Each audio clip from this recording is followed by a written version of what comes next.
je rappelle les idées essentielles qu'on avait vues dans le dernier chapitre d'Isaïe, dernier texte plutôt d'Isaïe, c'est-à-dire le chapitre 1, versets 21-27. Ouais. Et il a commencé d'abord par les critiques de Jérusalem et de ses infidélités et de ses immoralités. Oui. Il a dit comment, si vous vous souvenez, comment est-elle devenue une prostituée la cité fidèle. Oui. Euh, elle est pleine d'assassins maintenant. J'ai traduit très rapidement, oui. Son argent pur s'est changé en scorie, son vin est frelaté, les chefs sont dissolus, ils sont complices des voleurs, tous aiment les dons corrupteurs, ils courent après les gains illicites, ils ne rendent pas justice à l'orphelin, hein, ni à la veuve, oui. Et la parole du Seigneur va précisément intervenir pour punir et pour purifier tout cela, oui. Et c'était le verset 26. À la fin du verset 26, on s'était arrêté. Je restaurerai tes juges comme autrefois, tes conseillers comme à l'origine. Ensuite, on t'appellera ville de justice, cité fidèle. Sion sera sauvé par la justice et ses habitants par la vertu. Alors, d'une manière générale, les prophètes, on lit les grandes critiques, les textes des 3 grands prophètes et des 12 petits prophètes sont essentiellement, se rapportent essentiellement aux mêmes critiques que nous venons de lire, qui se rapportent à l'injustice. Oui.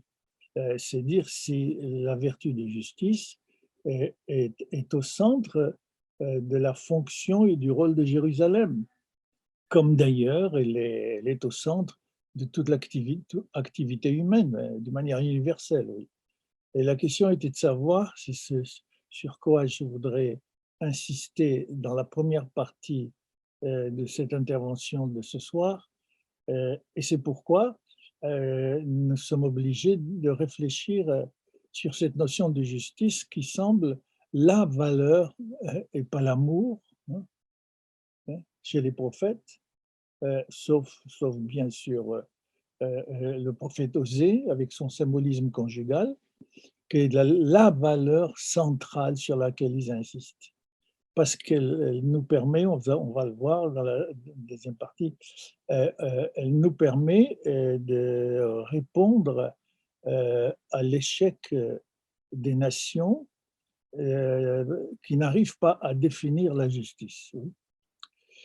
Et la tradition juive, nous allons le voir, ouais, explique les raisons de cet échec et comment, sans résoudre l'échec, elle va y penser et poser les problèmes d'une autre manière et tirer une conclusion positive ici.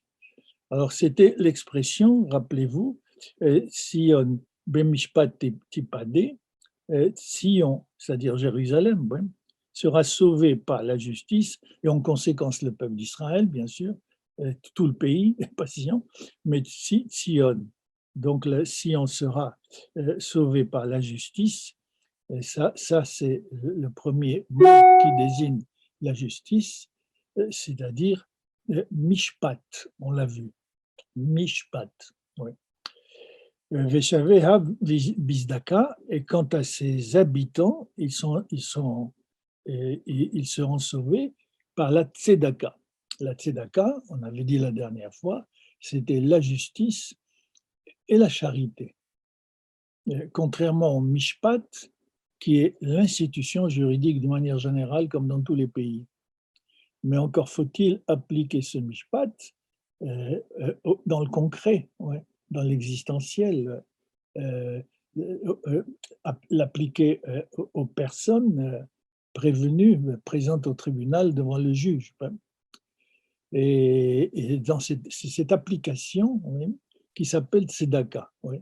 Mais le mishpat, si vous voulez, en termes traditionnels, le mishpat, c'est le din. Le din, c'est-à-dire la rigueur totale. Ouais. La loi en tant que telle. Tandis que le tzedaka, c'est plutôt le din atténué par le chesed, par l'amour.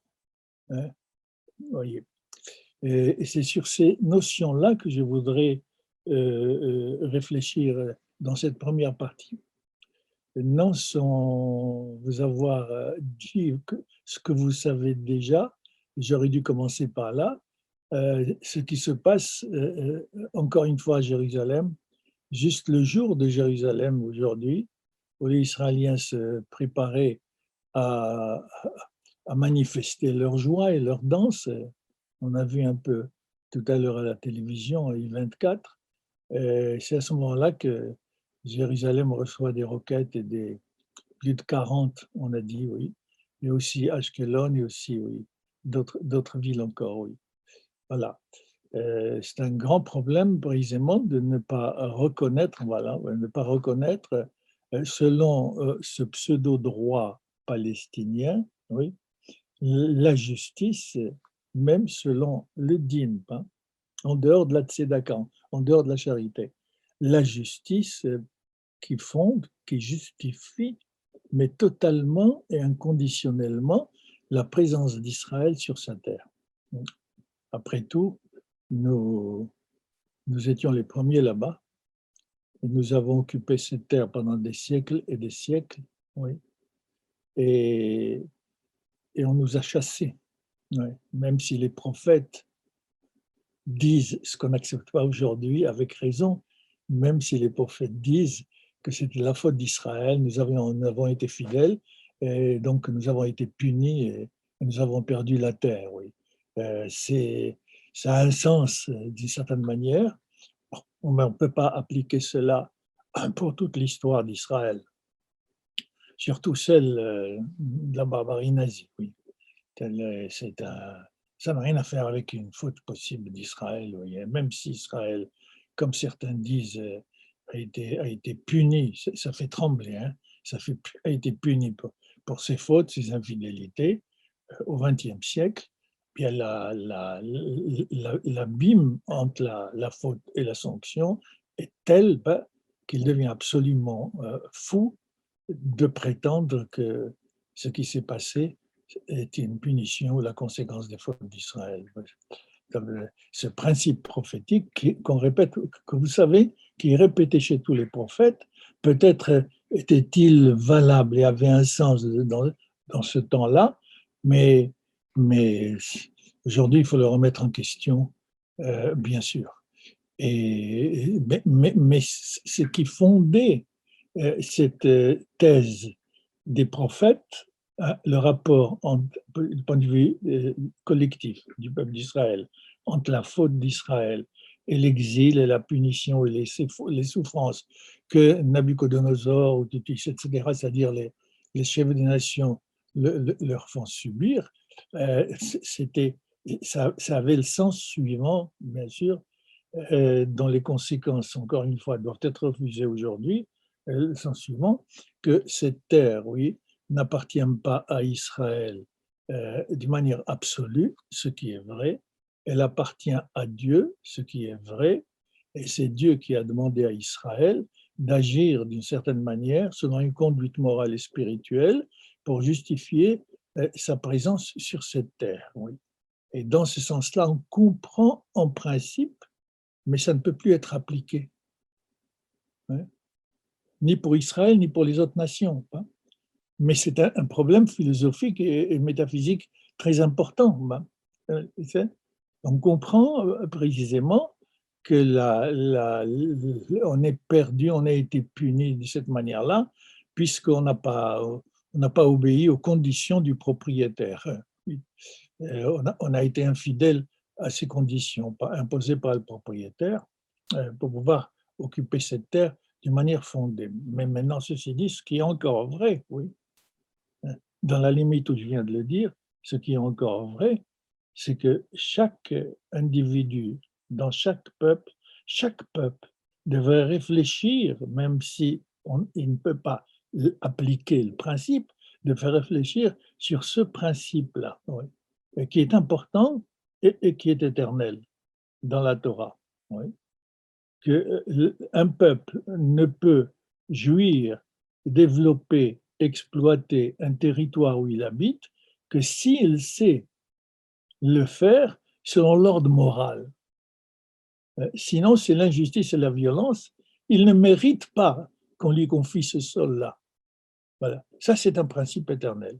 Le problème, c'est que pratiquement, c'est ça s'est passé pour les prophètes, c'est comme ça qu'ils réfléchissaient. Oui, ils avaient raison sur le plan du fondement, mais dans l'application, non, aujourd'hui, on peut plus l'accepter. Mais n'empêche, c'est un problème métaphysique, oui, mais c'est valable pour tout, n'est-ce pas? J'occupe un corps, mon corps, notre corps est là, oui, j'occupe ce corps-là, ici, et qui me pose un problème, puisque ce n'est pas moi qui l'ai créé, on me l'a confié, oui. Comment justifier ma présence dans ce corps? Oui, c'est ma conduite, aussi bien physique, hygiénique, etc., que morale, oui.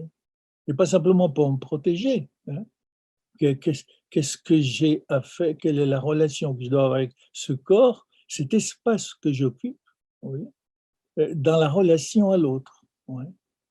Alors ça, c'est un principe fondamental dans la Torah. C'est cela le sens du premier verset de la Torah. Dieu a créé le ciel et la terre, donc le ciel et la terre lui appartiennent, c'est lui qui les a créés.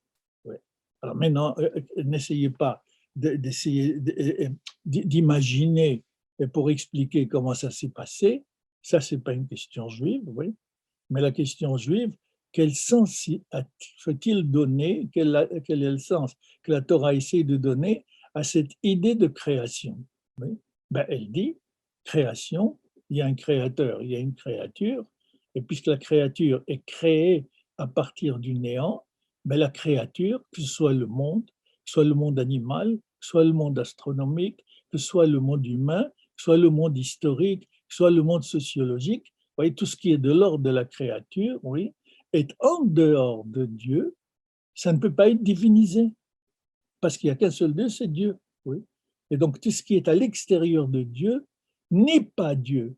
On dit c'est Dieu qui les a créés. Et ça, c'est un principe fondamental pour toute conduite morale. Oui. Voilà.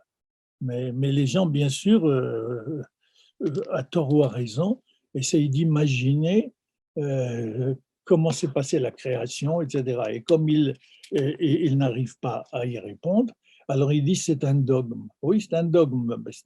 Mettons, c'est un principe, mais qui a un sens. Hein. Et ce qui nous intéresse, c'est le sens de ce principe. Ouais, voilà. Voilà.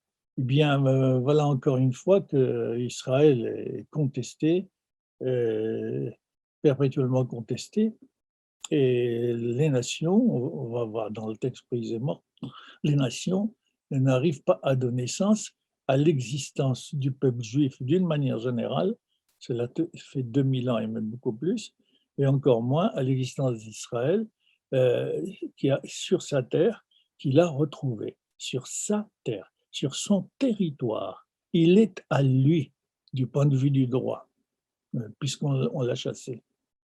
Voilà. Le problème, donc, il faut que, entre nous, nous méritions cette existence sur la Terre et nous montrons que c'est par notre conduite que nous justifions notre existence sur cette Terre. Et malheureusement, nous sommes obligés de faire par la violence, mais la violence ne justifie pas la présence. Oui. La violence, elle permet de se défendre. Oui. Voilà donc ici. Et donc, je voudrais, comme j'ai dit dans une première partie de l'intervention, réfléchir sur cette différence entre le mishpat et la tzedaka, c'est-à-dire la question de la justice. Oui, la question de la justice. Là, on essaye, vous avez lu différentes réponses, la règle des règles, avons-nous dit, la principale vertu est peut-être la source de toutes les autres valeurs qu'elle rend possible. Par exemple, c'est la justice. Or, précisément, la culture générale, oui. Les visions du monde de toutes les nations n'arrivent pas à donner une définition de la justice.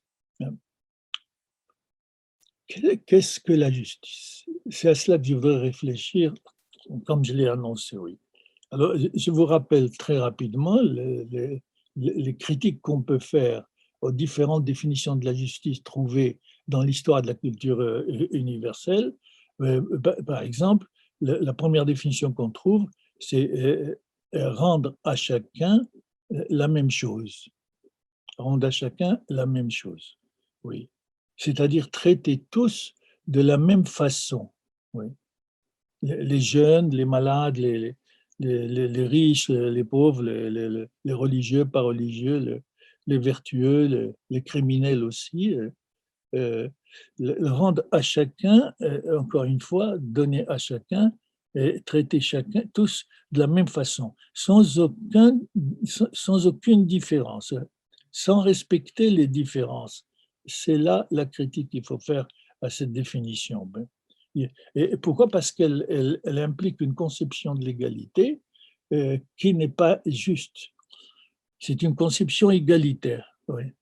Tous font partie, tous les hommes font partie de la même catégorie essentielle qui s'appelle les hommes. Donc tous sont les mêmes. C'est pourquoi il faut les traiter tous de la même façon. Les qualités secondes, voyez, les qualités secondes n'importent pas. Elles passent en second lieu. Elles sont pas seulement secondes, mais secondaires par rapport au droit, par rapport à ce qui est inscrit on verra.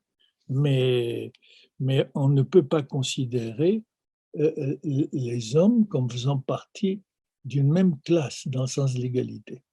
Il y a des inégalités, et pas voulues par l'homme. Ces inégalités viennent de naissance, une égalité dans le corps, une inégalité de durée de vie, une inégalité de fragilité de la vie pour chacun, une fragilité de l'existence, mais qui ne dépendent de personne, dont personne n'est coupable. Et il faut tenir compte, il faut en tenir compte. Alors, on a une deuxième définition, être juste selon le mérite, oui. Être juste selon le mérite. Oui. Comment définir le mérite? Quel est le critère? Ouais. Et surtout qu'en général, on n'accorde pas le même mérite aux mêmes actes. Ouais. Alors, il faut aller à une troisième définition. Oui. La justice, c'est rendre à chacun selon ses œuvres. Et donc, une manière de proposer une proportion par rapport au résultat seulement. C'est-à-dire, selon les œuvres, cela signifie le calcul, la mesure, oui, les salaires, oui, oui. Les examens, les concours, oui, l'argent payé à chacun, son juste salaire, oui. Justice, donc, qui rend à chacun selon son travail, oui. Cela non plus ne se fonde pas totalement, une critique. Oui. Comment faire, par exemple, pour justifier les retraites? On ne travaille plus. Comment faire pour ceux qui n'arrivent pas à travailler, qui sont condamnés à ne pas pouvoir travailler pour des tas de raisons? Il ne faut rien leur donner, oui. C'est là où vous voyez que la tzedaka va intervenir. Ce n'est pas la justice, c'est la tzedaka qui va intervenir, même si on trouve des raisons vraiment justifiables pour ça, pour ces aides-là. Il reste que ce n'est pas la justice absolue, le droit, le mishpat qu'on applique, mais la tzedaka. Oui, oui. On dit aussi la justice, c'est rendre à chacun selon ses besoins. Oui, oui. c'est de nouveau selon ses besoins, c'est la tzedaka qui va intervenir. Parce que du point de vue du din, de la justice, en tant que tel, du point de vue du mishpat, quels sont les critères des besoins? Oui. Le minimum vital, les charges de famille, la santé, l'âge. Cette formule, cette définition de la justice s'oppose à l'économie libérale, où le travail est une marchandise. D'où protection du travailleur, ou comme on dit aujourd'hui, la loi sur le salaire minimum, la limitation des heures de travail, l'assurance chômage, les allocations familiales, oui, mais c'est exact. Mais il y a surtout les besoins essentiels de l'homme, oui, qui tiennent compte de la personnalité de chacun. Donc, comment définir les besoins? Besoins matériels, besoins psychologiques, besoins spirituels. Il faut en tenir compte. Alors que la charité va intervenir pour corriger le mishpat, en demandant au juge de tenir compte de l'élément psychologique individuel personnel. Il faut aller beaucoup plus loin. Oui. Aussi, on dit que être juste, c'est payer chacun, rendre à chacun selon son rang, selon les catégories. Oui. Quand des garus, ben, ça aussi, c'est une définition qu'il faut critiquer. Oui.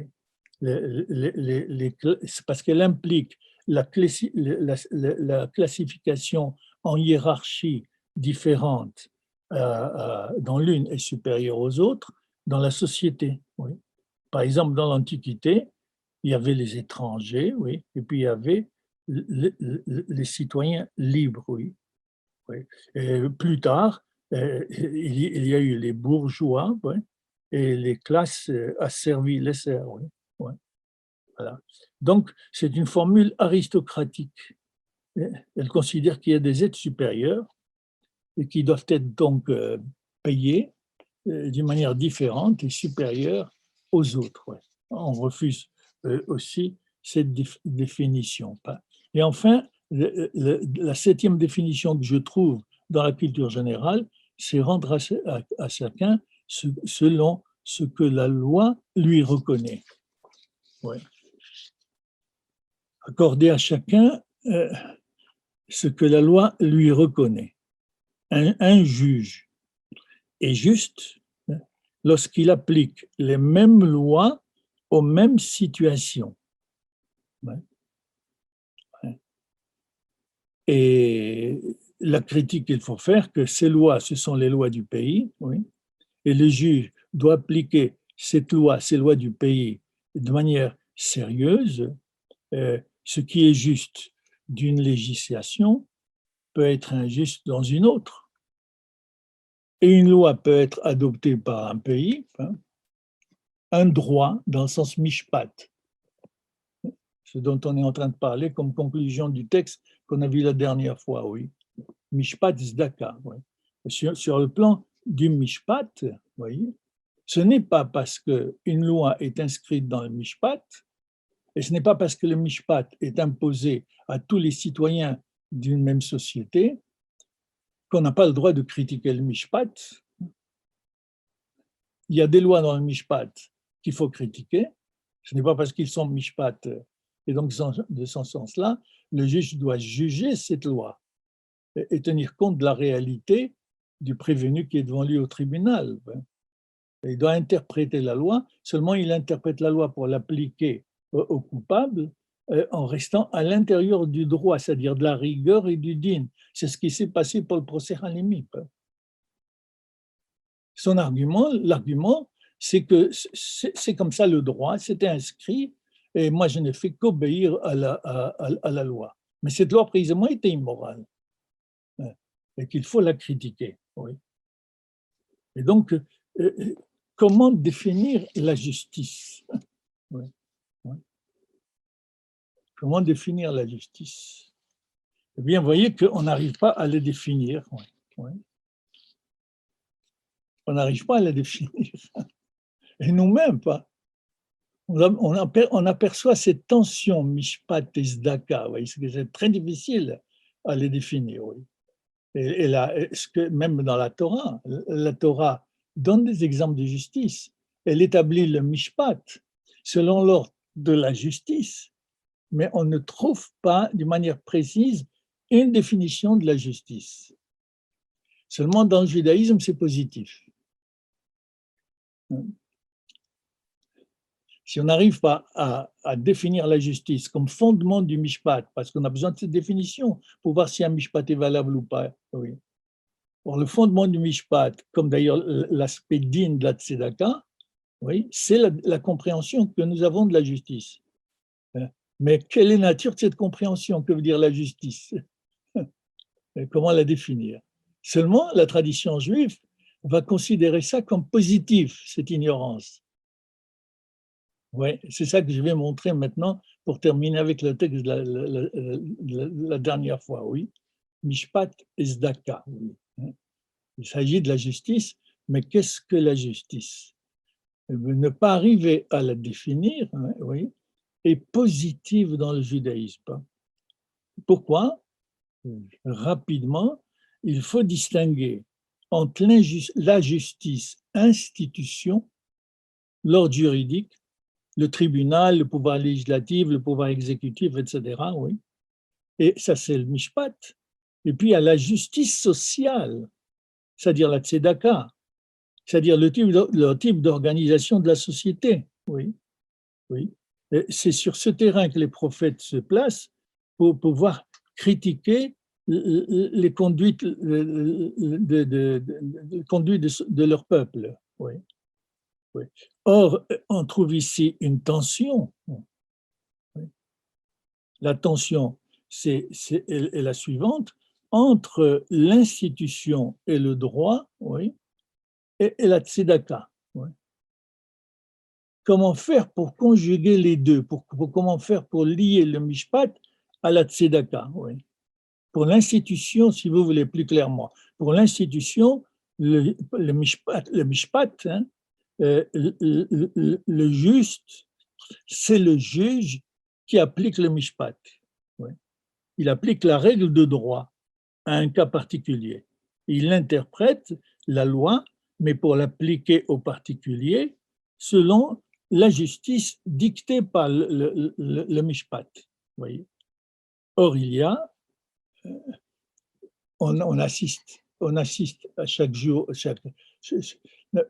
très souvent à cela, on sort souvent insatisfait du jugement, qui était pourtant juste selon le droit, selon le mishpat.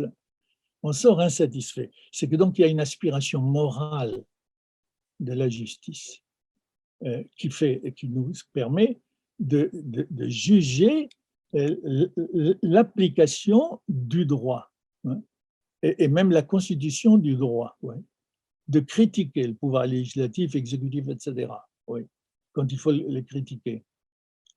Donc, il y a une aspiration morale, si bien qu'on est continuellement insatisfait des justices, aussi justes soient-elles, dans la société, de manière éternelle. Et c'est à cela que je voulais aboutir, oui, dont je parle depuis tout à l'heure.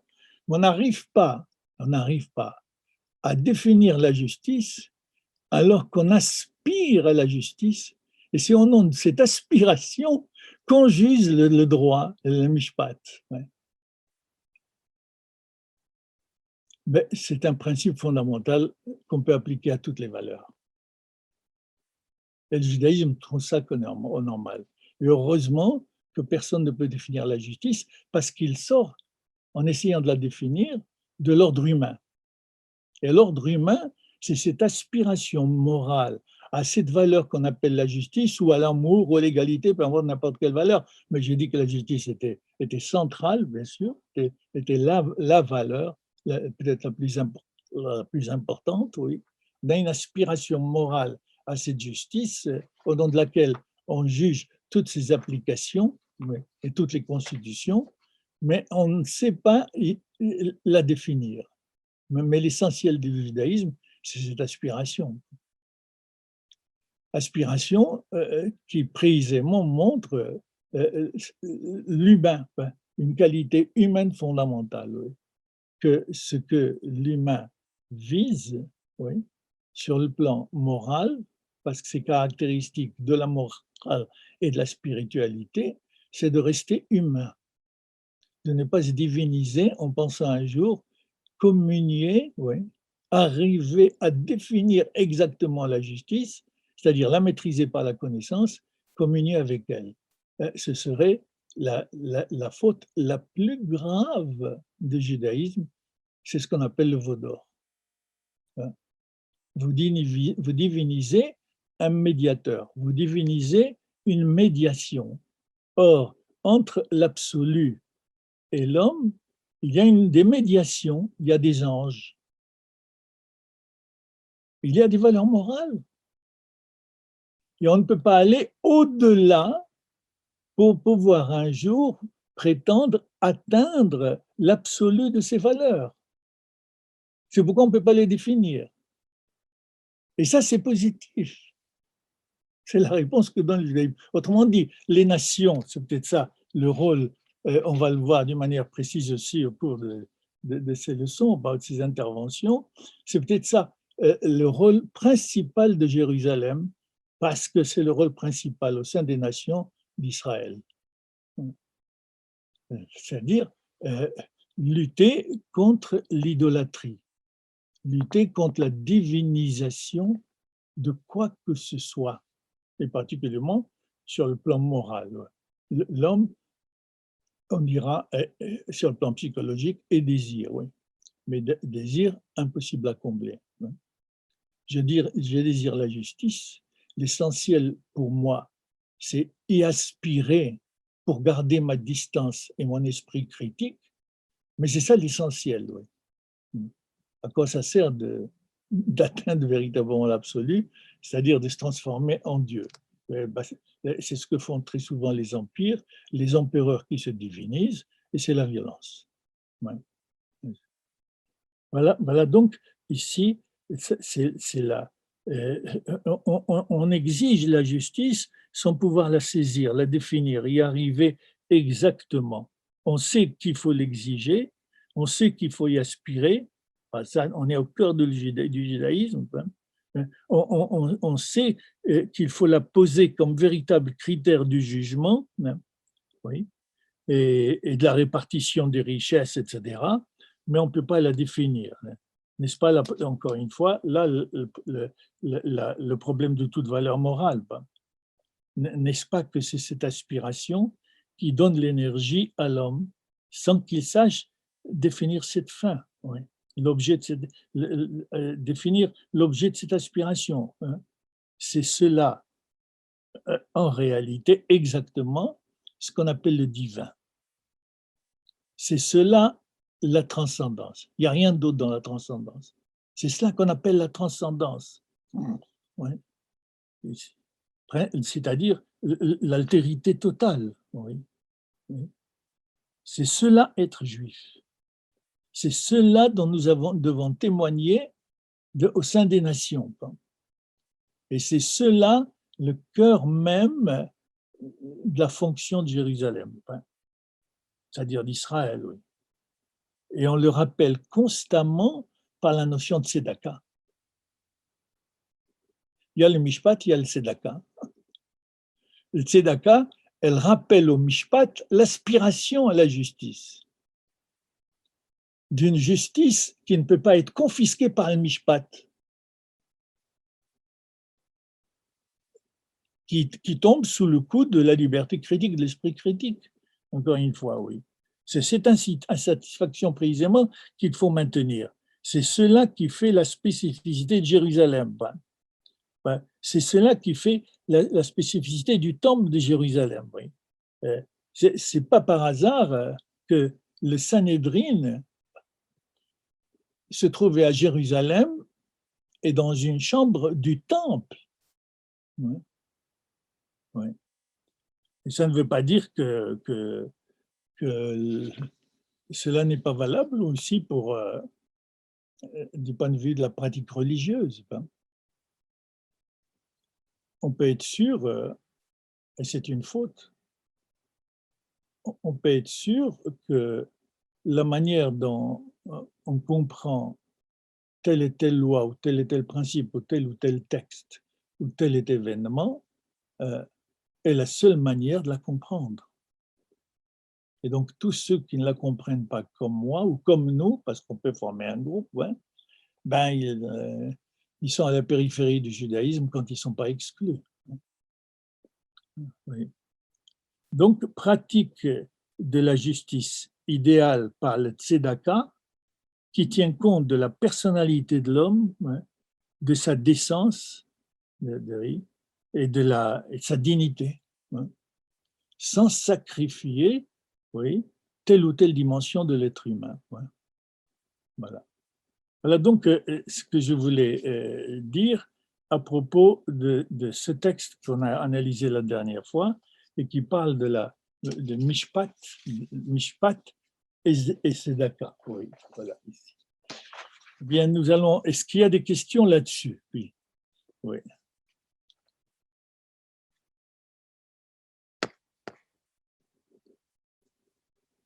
Est-ce qu'il y a des questions là-dessus? Si les personnes le souhaitent, elles peuvent réactiver leur micro. Oui. Il y a Jackie qui a posé une question. Jackie a posé une question. Laquelle? Ben ouais, elle est écrite là. Ah, je ne l'ai pas. Jackie, devrait-on juger les terroristes, notamment en Israël, enseignement de Rabbi Shimon Bar Yochai, quand tu sais que ton ennemi vient pour te tuer, lève-toi une heure plus tôt, il va le tuer. C'est cela, me semble-t-il, la bonne attitude. La justice consiste à défendre avant tout la vie, sauf devant les trois situations connues. Oui, c'est juste, oui. Bien sûr qu'il faut se défendre. Hein. Ouais. Rabbi Shimon Bar Yochai dit, si quelqu'un vient te tuer, oui, lève-toi plutôt que lui pour te défendre, même s'il faut le tuer. Oui. Au nom précisément de cette aspiration à la justice, dans une des expressions dans la loi, dans les 10 commandements, tu ne tueras point. Or, il transgresse, non seulement quand il tue, c'est pas simplement, c'est déjà grave de tuer un être humain, mais il met en question la société elle-même.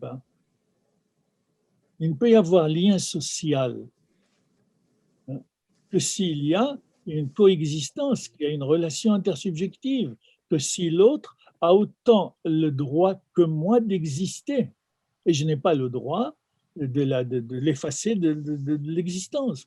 Je n'ai pas le droit. Je remets en question la société elle-même. Une société ne peut pas vivre sur ce principe-là du meurtre. Et donc, que le Rabbi Shimon Bar Yochai dise qu'il faut se lever avant lui pour le tuer, mais sinon il va te tuer. Il n'a pas de raison de te tuer, quelle que soit la faute, sauf précisément en cas de légitime défense, oui. Et comme tu parles des Palestiniens, Jackie, surtout avec ce qui se passe aujourd'hui, mais je ne sais pas quand ça sera terminé, oui.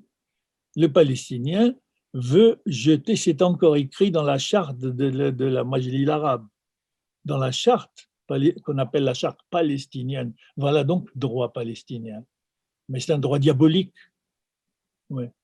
Le potentiel droit, c'est la charte. Oui. Ben, il a écrit jeter les Juifs à la mer, pas les Israéliens. Oui. Jeter les Juifs à la mer, oui. Et pas seulement les Israéliens. Oui. C'est ce qu'a essayé de faire Hitler. Hein. Ouais.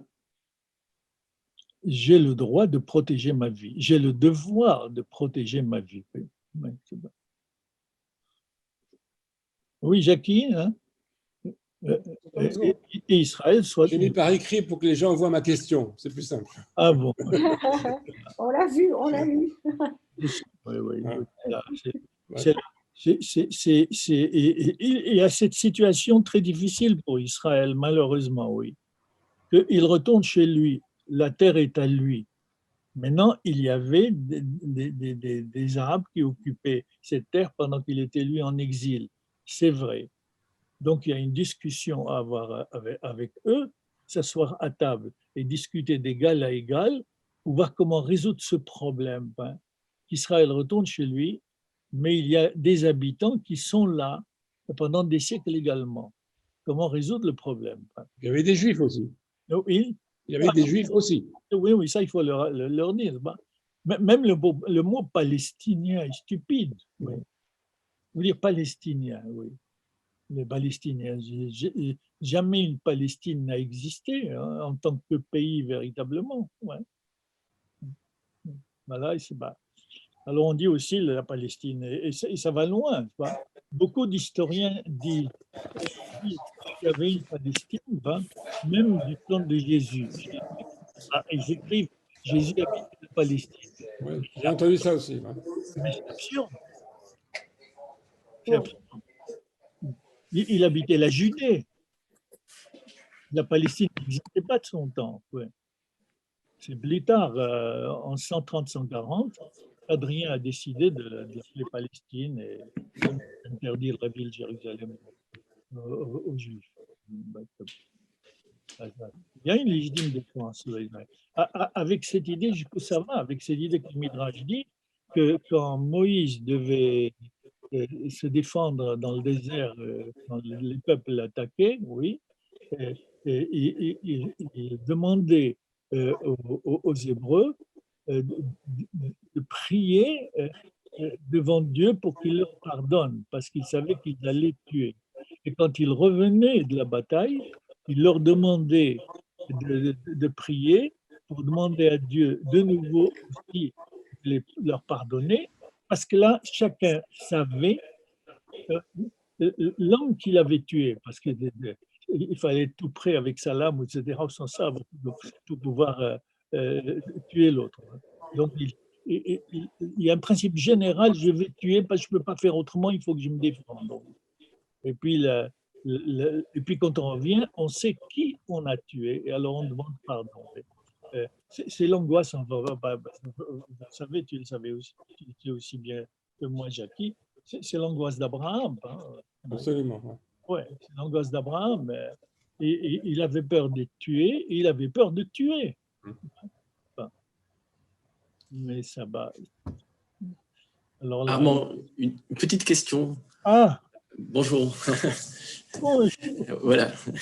Une petite question technique, en fait, mais qui est importante, parce que tu as parlé du mishpat comme seulement le din. ouais. Et je sais que beaucoup de kabbalistes mettent le mishpat dans tiferet, c'est-à-dire dans un mélange, en fait, d'amour et de justice.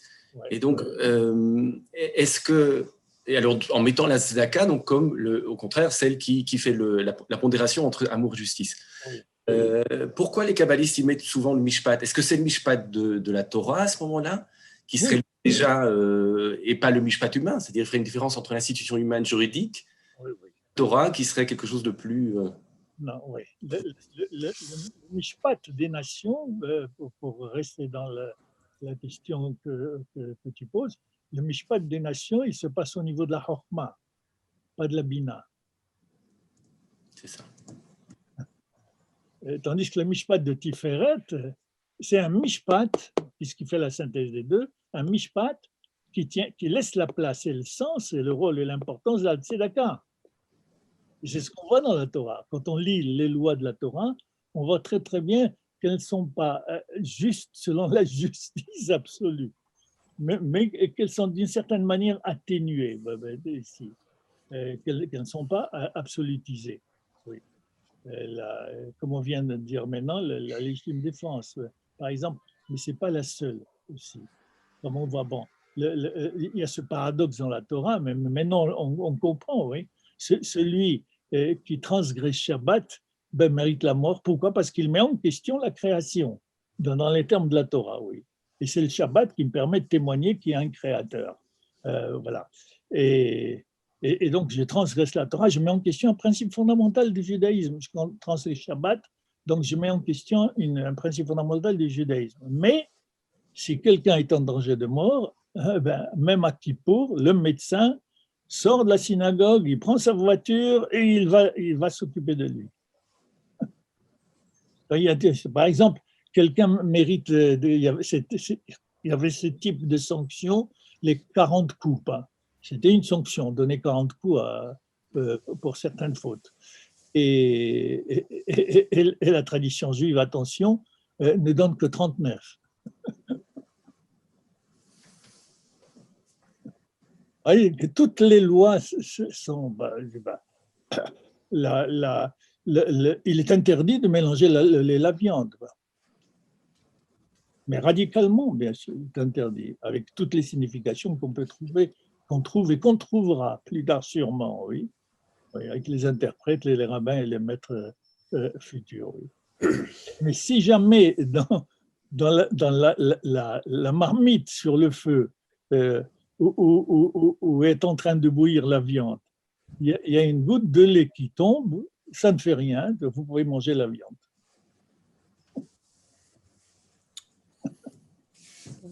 Il n'y a pas une loi qui n'est pas atténuée. C'est-à-dire, le mishpat de Tiferet, c'est beaucoup pour la question, bien sûr, le mishpat en tant que Tiferet, c'est en même temps un din, mais pas atténué, pas seulement atténué, mais un din humanisé. Voilà.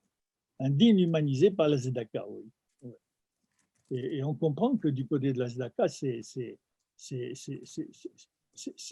du chesed aussi, dans le sens de la charité, mais le mot charité ne me plaît pas, c'est du chesed. Oui. Pourquoi? Parce qu'on se soucie de la conséquence, de la sanction qui dérive directement du mishpat et du din sur la personne humaine. Je n'ai pas le droit de juger sans tenir compte de ces conséquences.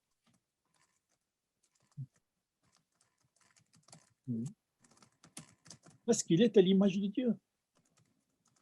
Et qu'il ne faut pas que je touche à l'image de Dieu qui est en lui. Et qu'il faut que je lui donne les possibilités de se rattraper quand il l'a terni, bien sûr, et de faire tchouva, comme on dit. La tchouva, c'est en même temps du din et du chesed. La tchouva inscrite dans le code, dans le mishpat, oui, est en même temps din et chesed, et les zdaka en même temps. C'est un autre exemple, tchouva, parce qu'il est juste que je décide de ne plus faire de faute. Je décide de me rattraper, de corriger, oui, et de demander pardon, oui, oui. Mais ce pardon, il va nous être accordé selon l'ordre de la justice et selon l'ordre de l'amour. Selon l'ordre de la justice, ben, il est juste que je te pardonne, parce que je ne te pardonne pas. J'empoisonne ta vie avec les remords que tu vas continuer à avoir et qui vont t'empêcher de t'épanouir. Il faut que je te libère ton remords. Ouais. C'est de la justice. Je n'ai pas le droit d'exercer mon pouvoir et de profiter de ce remords, encore une fois, pour t'écraser, oui. Oui. Pour que tu continues à me supplier, etc. Oui. Mais c'est du chesed. Parce que je décide de te pardonner, ça signifie que je décide de ne plus tenir compte de ce que tu as fait dans tes prochaines rencontres avec moi. Et ça, c'est du chesed. Donc, le pardon est en même temps amour et mishpat et tzedaka en même temps. Oui, mais retenons encore une fois ce que j'insiste là-dessus, que cette réflexion sur la justice, comme dans toutes les valeurs, oui, ça situe exactement un principe fondamental et peut-être le principe fondamental du judaïsme. Parce que l'ennemi radical du judaïsme, c'est l'idolâtrie. C'est l'idolâtrie, oui. On fait telle et telle faute, on perd sa dignité et son estime de soi, ça c'est clair, oui. Mais dans l'idolâtrie, je mets en question radicalement, oui, un principe, un des fondements, peut-être le fondement du judaïsme, m'interdire de diviniser quoi que ce soit, et qui que ce soit. Ouais.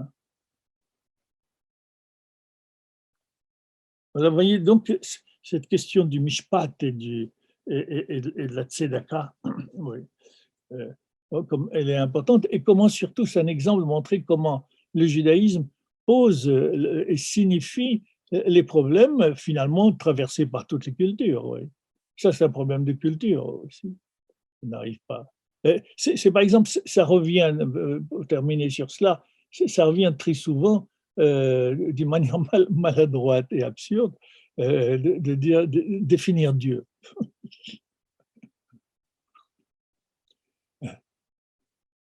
Définir Dieu. Qui est Dieu? Qui est Dieu? Parfois, ça devient quoi est Dieu? Quoi est Dieu? Mais qui est Dieu? Tu veux que je le définisse? Tu n'as rien compris. Puisqu'il est au-delà et que c'est le principe de la transcendance, ben, le principe de la transcendance me dit que c'est transcendant. Qu'est-ce que tu veux que je définisse? Je définis, ce n'est plus transcendant. Je définis, ça veut dire j'ai incarné absolument tout ce qu'il fallait incarner. On met en question la transcendance, c'est-à-dire le judaïsme.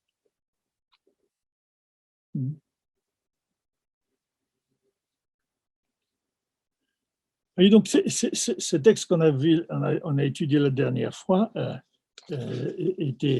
était important par ces deux expressions qui reviennent chez tous les prophètes,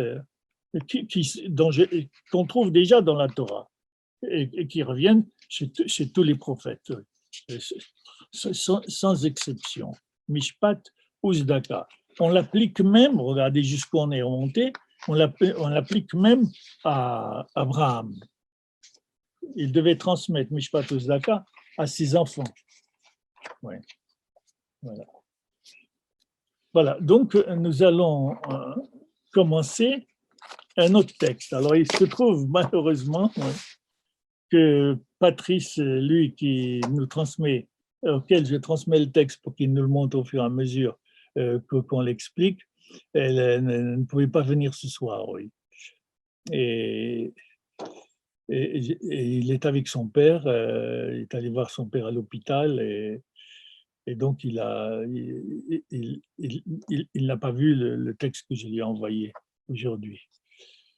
Bon, mais ça ne fait rien, vous le verrez, si vous le verrez, je vous le promets, vous le verrez. La prochaine fois, je vais moi le lire et le traduire et puis le commenter comme d'habitude. Oui.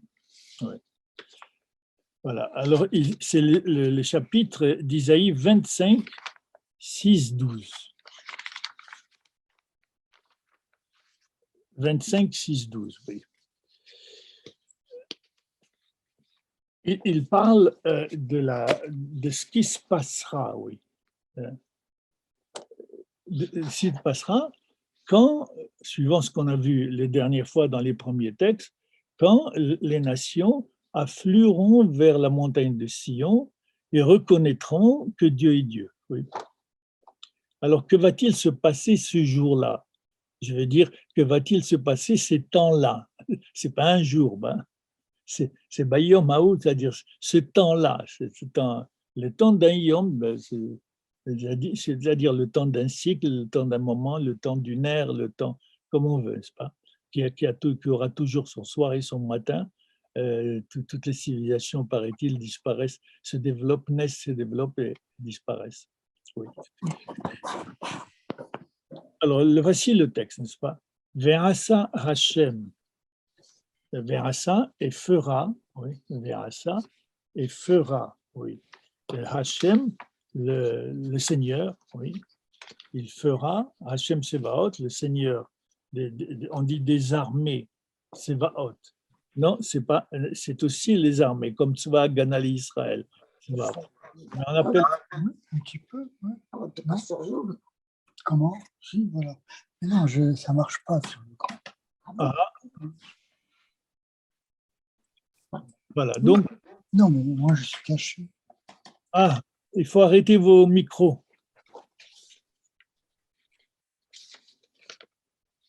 Oui, bon. Donc, Verasa Hashem et Dieu fera, oui. Hashem Tsevaot, donc je redis, Tsevaot, Tzva, c'est simplement l'idée d'organisation. Et comme l'armée, c'est une organisation, on l'appelle aussi tzva. Mais la Torah appelle le ciel aussi, et même la terre, tseva. Oui. En général, c'est appliqué plutôt au ciel, mais la Torah dit Vaychulu hashamayim ve'aretz bechol tsevaam, et furent terminés le ciel et la terre et toute leur organisation. Donc nécessairement, c'est aussi la terre. Mais en général, c'est surtout le ciel, oui. Pourquoi? Parce que je vous répète aussi que c'est dans le ciel que l'homme a lu la première loi, la première organisation. C'est dans le ciel, ce n'est pas sur la terre qu'il l'a cherché, mais avec donc la contemplation et l'observation, par exemple chez les Babyloniens, mais ce n'est pas le seul, du ciel et de ses rythmes, oui, et de ses répétitions et de ses régularités, qu'il a pris conscience de ce que veut dire la loi, la régularité, la répétition, l'identité elle-même, etc. Oui. Mais ça, c'est dans le ciel qu'il a lu cela. Et après, il a cherché cette loi sur la terre, ben, il a trouvé les saisons, il a trouvé la croissance, la reproduction, la mort, etc. Oui. Oui. Et puis, et sa faute, c'est d'avoir confondu la loi du ciel avec la loi de la terre. Oui, c'est vrai. Et il a, et il les a confondus parce qu'il a donné à la loi de la terre la régularité. Ouais. Alors, du point de vue scientifique, c'est vrai, c'est les mêmes, mais il l'a fait dans un autre esprit. Il a donné à la loi physique, la loi de la terre, il a donné la régularité qu'il a vue dans le ciel. Il a donné à la loi du ciel la vie qui était la loi de la terre. Et les êtres sont devenus des dieux vivants. Voilà. Mais ceci dit, pour nous aujourd'hui, bien sûr, c'est la loi du ciel, c'est la loi de la terre, c'est la loi de la nature en général, celle découverte par Abraham, comme le dit la Torah. C'est Abraham, il était babylonien, c'est normal, oui. Il a découvert la loi, et il a vu le ciel, il a vu la lune, il a cru que c'était Dieu, il a vu le soleil, il a vu que c'était Dieu. Et puis le Midrash dit, il a décidé que ce n'était ni la lune ni le soleil qui était Dieu, mais un principe qui les dépassait et qui réglait leur course. C'est ce qu'on appelle la loi. Il était babylonien, il a découvert la loi lui aussi, sur ce plan-là. Mais je sais que beaucoup comprennent d'une autre manière, oui. Bien. Alors voilà, Verasa Hashem Tsevaot, Seigneur, enfin, les Chol Ha'amim, à tous les peuples, Behar, Bahar Hazé, sur cette montagne, oui, sur cette montagne, il fera Mishte Shemanim. Il fera un festin de mes Shemanim, un festin de mes gras, je sais pas, et Mishte Shemarim, un festin de vin de choix, Shemarim, et Shemanim Memuhayim, et aussi des mets. Alors, ils traduisent ici plein de moelle. Bon, c'est vrai que c'est gras, plein de moelle. Mais on peut aussi, avec le Midrash, traduire Memuhayim comme des mets succulents au palais. Oui. Des mets succulents. Et puis, chez Marie Mezukakim, des vins vieux, qui sont clarifiés. Là, c'est vrai. Des vins vieux, on traduit aussi dans le Midrash des vins qui sont restés longtemps dans le raisin qui est au fond pour le laisser continuer à fermenter. Oui. On appelle ça Yayin Amishumar. Oui. Alors, c'est la Gemara qui nous ouvre le terrain de l'interprétation sur ces expressions-là.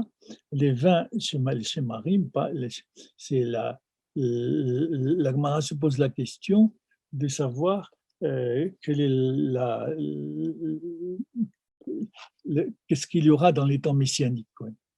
Ça, on peut le dire, parce que simplement, il suffit simplement de contempler, d'observer ce qui se passe chez nous, et vous prenez le contraire, et puis vous découvrez, vous donnez la définition du temps messianique, ça vous pouvez la dire. Aujourd'hui, on tue, on ne tuera pas, oui. On s'occupe du pauvre, on ne s'occupe pas du pauvre, et de la veuve, de l'orphelin, etc. Eh bien, on partagera dans les temps messianiques. Oui. Le temps messianique, donc, c'est un temps où les peuples, mais en tant que collectivité, n'est-ce pas? Ce n'est pas l'individu, il s'agit du peuple. Le temps où tous les peuples se rendent à l'aspiration morale, pour reprendre ce qu'on disait tout à l'heure, se rendent à l'aspiration morale pour garder leur liberté de critique et pour éviter toute idolâtrie. Ça, c'est le temps messianique, oui. Mais alors, et pour l'individu, oui. Ça, c'est le temps messianique et collectif. Ouais. Il fixe les conditions du bonheur de la société en tant que telle. Oui. Ouais. Parce que la société ne peut pas aller plus loin. Elle ne peut pas donner à l'individu, répondre aux exigences profondes de l'individu. Ce n'est pas son objet. La société veut la paix, la sécurité, la justice dans les rapports entre les hommes. Mais dans la vie intime de chacun, ce n'est pas l'objet de la société n'est pas armée pour cela. Oui. Mais tout de même, alors il y a, comme on a dit tout à l'heure, on transpose ici, pour comprendre ce verset, il y a l'aspiration de l'homme également à son bonheur personnel, et pas à son bonheur collectif seulement.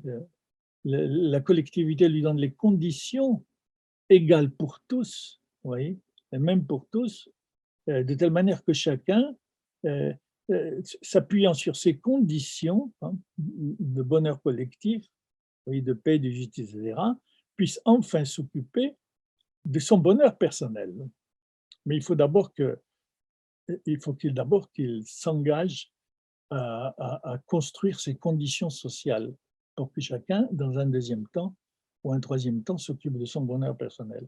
Et alors, bien sûr, une fois qu'on a défini le temps messianique ainsi, dans les temps messianiques, on sait que du point de vue de la théologie, après les temps messianiques, il y a le monde futur, oui. Et il faut passer du monde collectif, du bonheur collectif, au bonheur personnel, le monde futur. Oui. Oui. Et alors la Gemara dit, maintenant on a défini les temps messianiques, bon, c'est ce à quoi font référence tous les discours des prophètes. Ils visent les temps messianiques, ils ne visent pas le monde à venir, la Mabba. Ouais. Mais la Gemara veut savoir, donc, après la définition des temps messianiques, la définition du Olam Haba, monde futur. Et là, voilà, Shemarim. Et là, cette réponse merveilleuse, oui, aucun œil n'a vu. Aucun œil n'a vu, puisque c'est le bonheur personnel, aucun œil n'a vu, chacun a son bonheur personnel intérieurement. Puisque c'est personnel, donc aucun œil n'a vu, ne peut voir. Ouais. Ce n'est pas collectif, ce n'est pas définissable, parce que chacun a son bonheur personnel et cherche son bonheur personnel, à condition qu'il passe par les temps messianiques aussi. Alors donc il y a ces trois temps, je le répète, oui, il y a ce monde-ci, Caïn tue Abel, ouais. Il y a le jardin de l'Éden, les temps messianiques, et l'Éden, c'est le monde futur. Et dans le monde futur, eh bien, on entre personnellement. Dans les temps messianiques, on entre collectivement. Oui. Voilà donc. Et donc, c'est important, ça veut dire que tout d'un coup, il y a un festin qui est organisé par Dieu à Jérusalem. Bahar Hazé, Ve'asa Hashem Tsevaot Lechol Ha'amim, à tous les peuples, Bahar Hazé, dans cette montagne, donc un festin de viande grasse, etc., et de vin excellent, de mets succulents, et de vin donc qui est resté sur les shmarim, ce vin en Meshumar, c'est le vin qui est gardé depuis les 6 jours de la création, dit le Midrash. Oui. Et ça c'est important parce que poser la question de savoir quel est ce festin et qu'est-ce qu'on veut dire avec ce verset. Que Dieu va faire un festin, il va profiter de ce que les peuples enfin ont afflué à Jérusalem pour reconnaître l'identité d'Israël et respecter sa fonction, hein, et même lui emprunter, oui, il a emprunté les principes de sa conduite, oui, en restant, les peuples restent les mêmes, pas, ils ne perdent pas leur identité, mais ils les fondent sur les principes sur lesquels l'identité d'Israël est construite. Mais on ne leur demande pas de pratiquer la cacheroute ou de, oui. On leur demande simplement d'être responsable et de garder l'aspiration morale, oui, comme on l'a vu tout à l'heure, voilà, ici. Ben, festin, à quoi ça fait allusion? Bon, on comprend sur le plan pratique, concret, ou pshat. C'était l'habitude pour les rois, le jour de leur intronisation, de faire un grand festin où ils invitaient tout le monde. Ils faisaient la fête pour fêter leur intronisation. Et c'est cette image que Isaïe prend pour dire le rapport à Jérusalem, et ça se fait à Jérusalem, entre Dieu et les peuples, à condition qu'ils se rendent sur cette montagne, à condition qu'ils se rendent à Jérusalem. Autrement dit, qu'ils reconnaissent la fonction d'Israël, mais non plus clairement, qu'ils reconnaissent que c'est, si vous voulez, en langage midrashique, que quand Dieu descend dans le monde, il passe d'abord par Jérusalem, avant d'aller ailleurs. Oui. Mais oui, mais c'est normal. L'idée que nous avons de Dieu, c'est la fonction de Jérusalem d'en témoigner, pas une autre capitale, puisque les autres nations, dans ce temps-là surtout, c'est des nations païennes. Et donc, Dieu, donc symboliquement, Dieu ne pouvait pas descendre sur la terre en passant par l'une de leurs villes, oui, puisqu'ils n'avaient pas compris ce que veut dire la relation à Dieu. Oui. Mais c'est la fonction d'Israël, c'est la fonction de Jérusalem, au sein d'Israël, oui, la terre d'Israël, et au sein du peuple d'Israël, c'est la fonction, c'est pourquoi il y a le temple, il y a le Sanhédrin, comme on a dit tout à l'heure, c'est la fonction de Jérusalem, hein, voyez, de témoigner et de montrer que cela est possible pour l'homme. Cette aspiration continue, jamais satisfaite, oui, est possible pour l'homme, et même beaucoup plus, elle est unique pour l'homme. C'est la seule possible, sinon c'est la violence. Oui. Donc il fait le festin pour tout le monde, vous voyez, mais ici on l'a pris, bien sûr, selon le Midrash, on l'a pris symboliquement. Ouais, oui. Alors il y a les viandes grasses, bien sûr, et c'était le menu des festins dans ce temps-là. Oui. Et cela, donc, ici, montre aussi une deuxième signification, tirée par le Gemara, surtout, deuxième signification, l'universalité, ouais, l'universalité de ce message, oui. Exactement, quand on est renvoyé au festin, par exemple, d'Assuérus. Ouais. Il dit Ve'acheti akadat enones. Assuérus invite à faire la fête parce qu'il était roi, précisément. Oui. Il devenait roi. Et donc, il a fait la fête pendant plusieurs jours, même deux fois. Et il a dit à ses subordonnés, faites attention au festin, que chacun boit selon sa date, sa religion. Pas. Le mot date n'est pas d'origine juive, hein. Ce n'est pas des mots hébreux. Date, ça veut dire la religion, mais même beaucoup plus loin que ce n'est pas la religion exactement, c'est la loi. Ouais. Ça devient religion plus tard, comme aujourd'hui en Israël, dati, celui qui est religieux. Non, à l'origine, dati, c'est celui qui observe la loi. Donc celui qui s'arrête au feu rouge est dati. Celui qui vote est dati. Oui. Voilà, c'est observer la loi. Oui. Et c'est pourquoi il dit Vedatehem shonot, et leurs lois sont différentes de nos lois. Il ne faut pas traduire leur religion est différente de notre religion. Et donc Assuérus a ordonné à ses subordonnés de laisser chacun boire le vin qui correspondait à sa loi.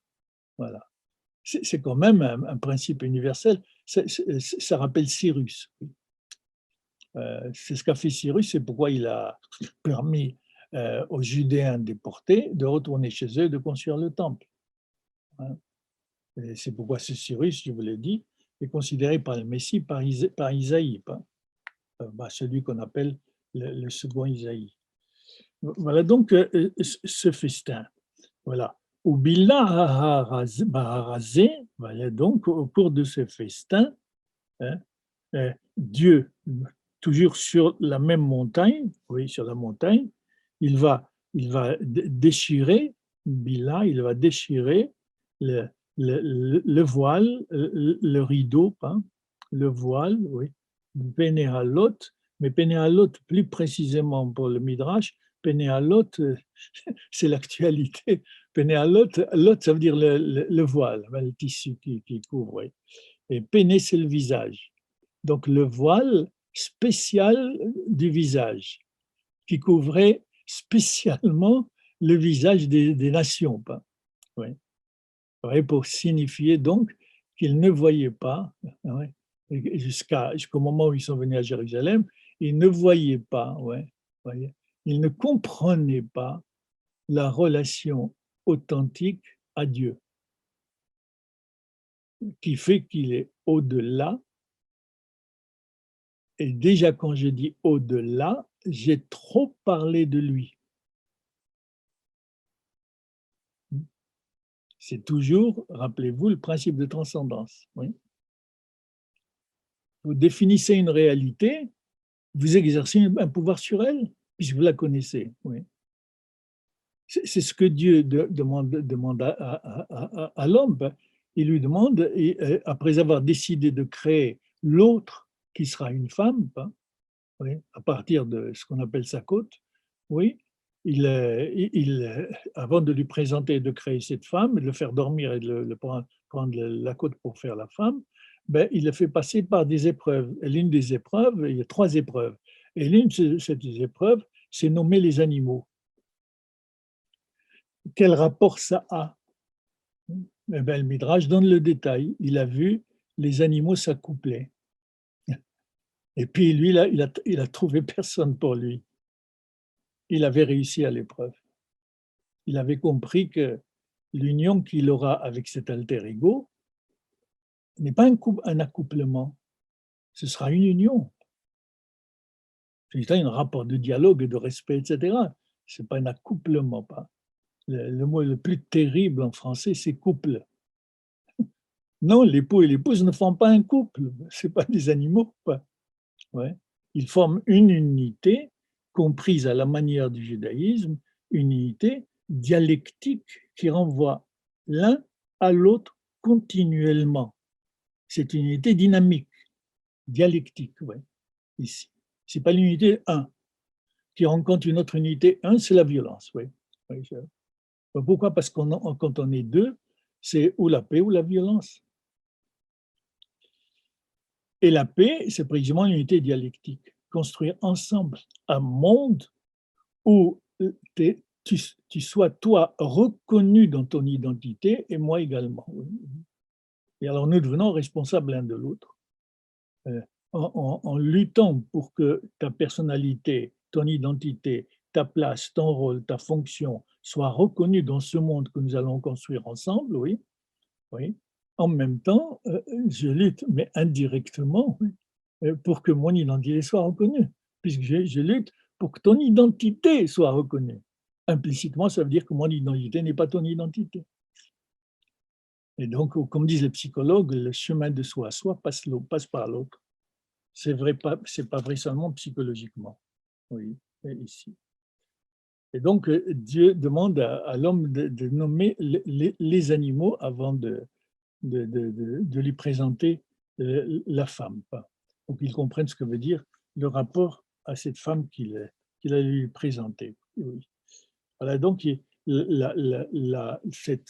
cette capacité ou cette possibilité à Jérusalem, c'est l'enseignement de Jérusalem. C'est ce que les nations doivent, même s'ils sont à l'extérieur de Jérusalem, c'est ce que les nations doivent voir dans la conduite de cette ville, des habitants de cette ville et donc du pays en entier. Oui. Le rapport qu'ils ont hein, avec Dieu, hein, la manière dont ils le conçoivent et le signifient. Ouais. Et c'est comme ça que Israël arrivera à débarrasser les nations, s'ils le comprennent et qu'ils le voient, du voile qui les empêche de voir exactement cette réalité. Donc il a ce voile, le visage de ce voile, le voile al-Kol ha'amim de tous les peuples, dit Isaïe, ont ce voile, ouais. Puisqu'ils sont idolâtres, ils étaient idolâtres dans ce temps-là, oui, puisqu'ils sont idolâtres.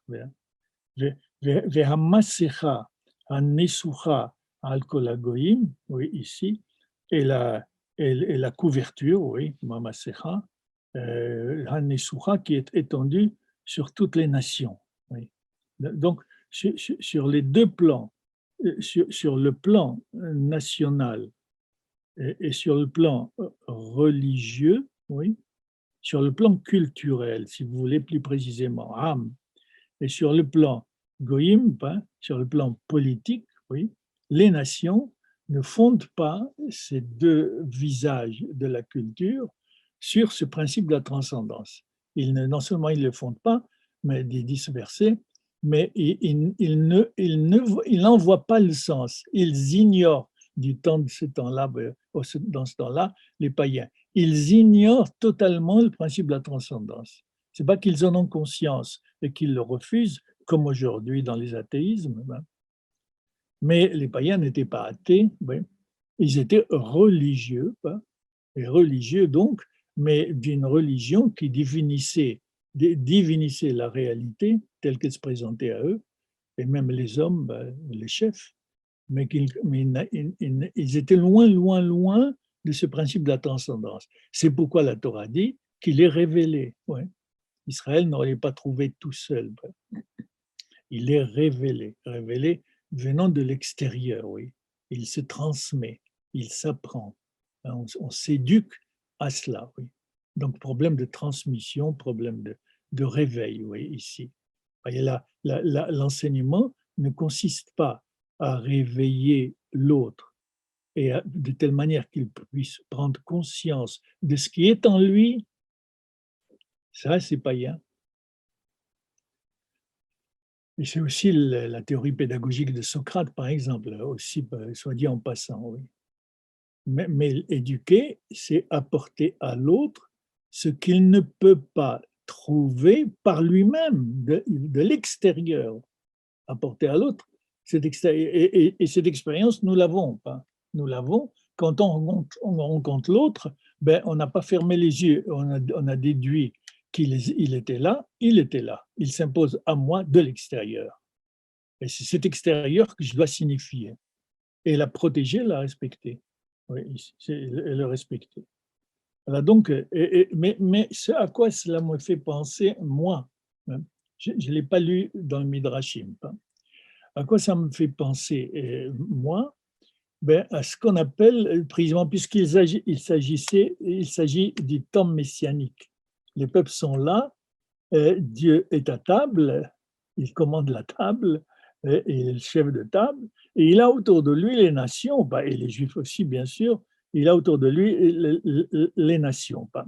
Et ces nations ont compris le message de Jérusalem, la fonction de Jérusalem, et donc ils sont mis à voir et à entendre, ils ont enlevé leur masque. Oui. Ils sont enfin rendus à la réalité humaine qu'ils n'avaient pas avant, parce qu'ils n'intégraient pas, ils ne recevaient pas donc ce principe de la transcendance. Oui. On ne leur transmettait pas. Oui. Et là, ça me fait penser donc, dans ce temps-là, il y a un principe, une réalité, si vous voulez, oui, moi je crois que c'était une réalité, mais dont les chrétiens ont hérité en la développant au maximum, et c'est pourquoi les Juifs l'ont refusé, alors que ce sont les Juifs à partir de la guerre des Maccabées qui l'ont fondé. On appelle ça l'Apocalypse. Apocalypse veut dire dévoilement. Dévoilement, ben alors dans les théologies, dévoilement de Dieu. Alors que pour Isaïe, qui a plus raison, dévoilement du visage des nations. Ce n'est pas dévoilement de Dieu. C'est dévoilement des nations pour être capable de percevoir ce principe de la transcendance. Oui. Cette réalité dans la relation qu'ils vivent tous les jours sans en avoir conscience. Oui, voilà. Alors l'Apocalypse, donc, dévoilement, c'est avec Daniel, oui, je précise rapidement, c'est Daniel qui écrit donc un livre qui est à l'origine de toutes les apocalypses. C'est Daniel, dans les temps de Maccabée 160-165, qui a écrit son livre, on l'appelle le prophète, mais il ne fait pas partie des prophètes de la deuxième partie de la Torah, les Nevi'im, il y a la Torah, il y a les Nevi'im, il y a les Ketubim. Mais les rabbins l'ont placé dans Ketubim alors qu'il est prophète, on dit Daniel, un avis, oui. Précisément parce qu'il est passé d'un niveau de prophétie à un autre. Les prophètes, en général, sont des combattants pour la justice sociale, avec comme référence continue la Torah, le Mishpat Tzedaka de la Torah. Oui. Mais avec Daniel, la prophétie devient apocalyptique. Et apocalyptique, c'est-à-dire dévoilement. Qu'est-ce qui se dévoile? Ouais, il se dévoile, et c'est sur le terrain que les chrétiens vont développer l'apocalypse. Ouais. Le dévoilement, ils se débarrassent où ils aident les hommes, les êtres humains à se débarrasser du voile qui les empêche de voir Dieu. Oui, ici, les chrétiens ont développé cela. C'est pourquoi les Juifs se sont retirés, alors que ce sont eux qui ont fondé l'Apocalypse. Elle n'est plus importante. Elle va être rattrapée plus tard par les kabbalistes, etc., mais dans un autre sens. Il y a une Apocalypse chez les kabbalistes, principalement. On trouve également des enseignements dans la Gemara de l'Apocalypse. Et quelle différence entre la prophétie apocalyptique et la prophétie classique? C'est que la prophétie apocalyptique, elle lit le texte, elle compose son récit ou sa théorie, oui, c'est-à-dire son interprétation de la Torah, et elle cherche dans la réalité quotidienne, oui, les lieux et les temps et les personnes et les événements dans lesquels ça se réalise concrètement, c'est-à-dire totalement. Alors, ça veut dire donc que, de manière de comprendre l'Apocalypse à la manière juive, mais écartée quand même, parce que le christianisme s'est développé là-dessus, l'Apocalypse à la manière juive, ce n'est pas le dévoilement pour voir Dieu littéralement incarné,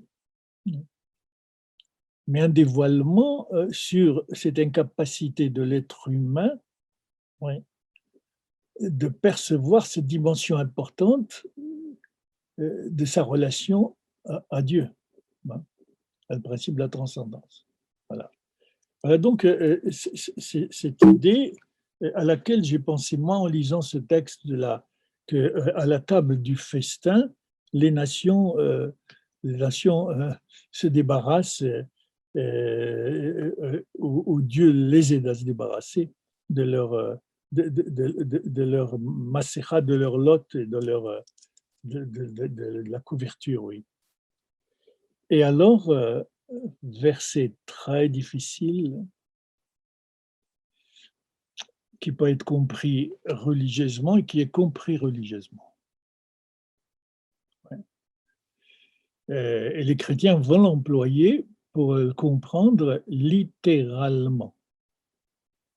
Ouais. Voilà ce que dit le verset 8, oui, c'est le troisième verset de notre texte, oui. Ou bilda hamavet lanessa, oui, lanessa. Et Dieu anéantira pour toujours la mort. Dieu vaincra la mort. Il effacera la mort du monde. Difficile, hein?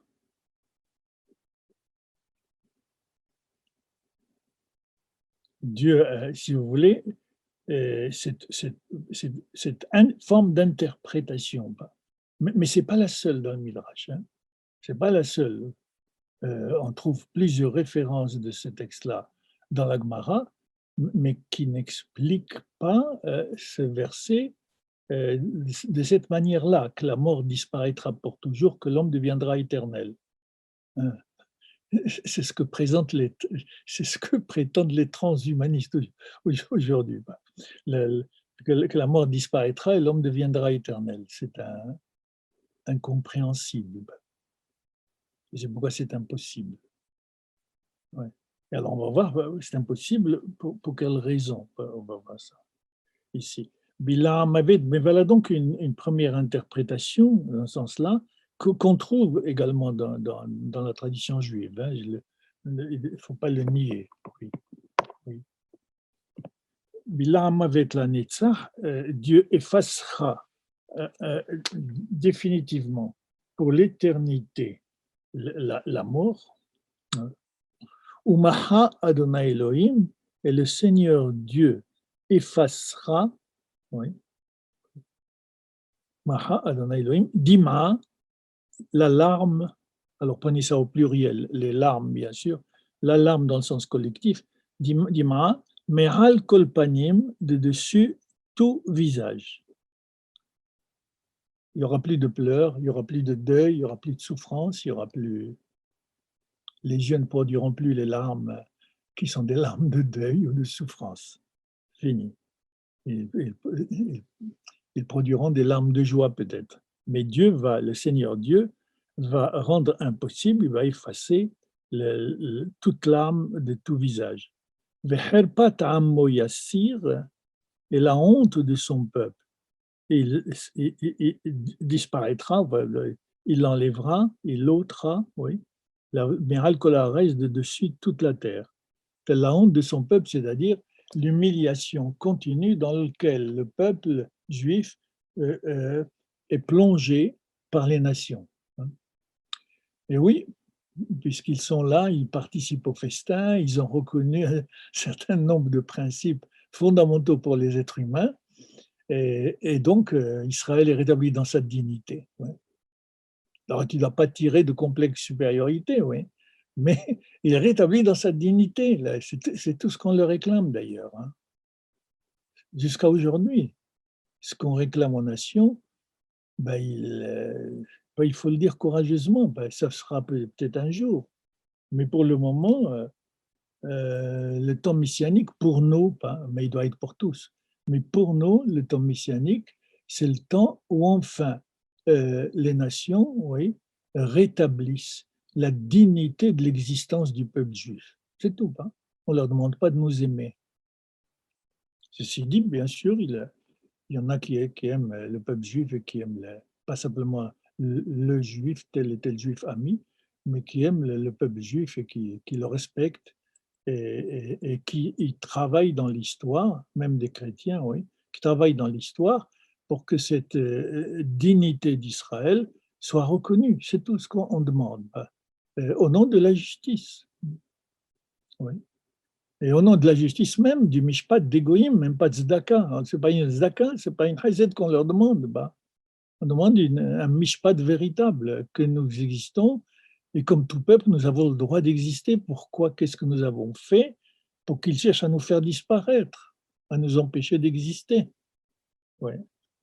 Une grande question, un grand mystère.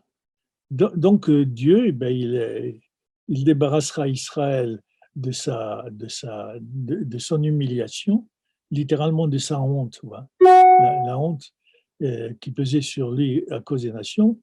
Qui Hachem? Pourquoi tout cela est possible? Parce que c'est Dieu qui parle. Ouais. C'est Dieu qui a parlé, oui, plutôt au passé, oui. Et c'est Dieu qui a parlé, qui a décidé cela. Et qui a décidé cela par le davar, c'est-à-dire par un principe, une loi qu'il prescrit obligatoirement. Il a décidé obligatoirement que la mort disparaîtra, que les hommes ne pleureront plus, pour rester près du texte, littéralement, oui, et qu'Israël sera rétabli dans son existence et dans sa dignité, parce que c'est Dieu qui le commande, d'Iber, oui, voilà. Ouais. Il y a, il y a de longues pages sur ce principe-là, et surtout dans la Gemara de Sanhedrin, dans un pérec fameux, là, il y a des chapitres fameux parmi les 63 traités de la Gemara. Il y a, bien sûr, tous les chapitres sont importants, mais il y a des chapitres fameux, c'est-à-dire qu'il faut le dire, ils sont plus importants que les autres. C'est le pérec Halek, parce qu'il commence par Halek Kol Israël Islam, Halek Lamaba tout Israël a une part dans le monde à venir. Voilà. Et alors là, il discute, il vous dit, celui qui ne croit pas que la mort sera vaincue, pas par la résurrection, oui, que la mort sera vaincue, celui-là, il a perdu le monde à venir, il n'aura plus de place. Ouais. Donc, il y a cela, il ne faut pas le nier. Ça, mais il y a d'autres interprétations. Oui, il y a une autre interprétation qui est considérée, c'est ce qu'on appelle par le passé du pshat au drash, oui. Ici, on fait le drash, oui, et on dit, et le midrash dit que le texte doit être lu symboliquement. Oui. Que veut dire symboliquement, sur le plan même physique. Ils disent, il sera lu symboliquement, il n'y aura plus de larmes, il n'y aura plus de mort. Ça fait allusion aux souffrances et au deuil, bien sûr, les larmes, au deuil et aux souffrances, oui. Et pourquoi? Parce que la souffrance, c'est une entrée, d'une certaine manière, une entrée dans la mort pour l'homme. Cela se vérifie, mais cela ne suffit pas, oui. Simplement un exemple que je donne, c'est vrai que la maladie crée l'angoisse, immobilise l'homme dans son action, et qu'on veut se débarrasser d'elle absolument pas. Donc on a un rapport avec la mort, oui. L'angoisse, précisément de la maladie, c'est la mort, et on veut voir un médecin pour lui laisser cette angoisse sur le bureau et partir, oui. Mais parfois même, il multiplie nos angoisses en disant il faut faire des analyses, oui, et débarrasse, oui. Il y a une mort symbolique psychique, oui, ouais, qui, dans le Midrash, n'est-ce pas, dans l'esprit, il y a une mort symbolique psychique, oui, qui est une mort véritable pour l'homme, c'est-à-dire pour la présence de l'homme à soi-même pleinement. Hein. Il pleure, il souffre, il souffre, donc d'une certaine manière, l'humain est touché, oui, dans cet ordre-là de la souffrance, oui. Et il est en train de se dissoudre dans une de ces dimensions, et en même temps d'entraîner toute la réaction de l'homme. Oui.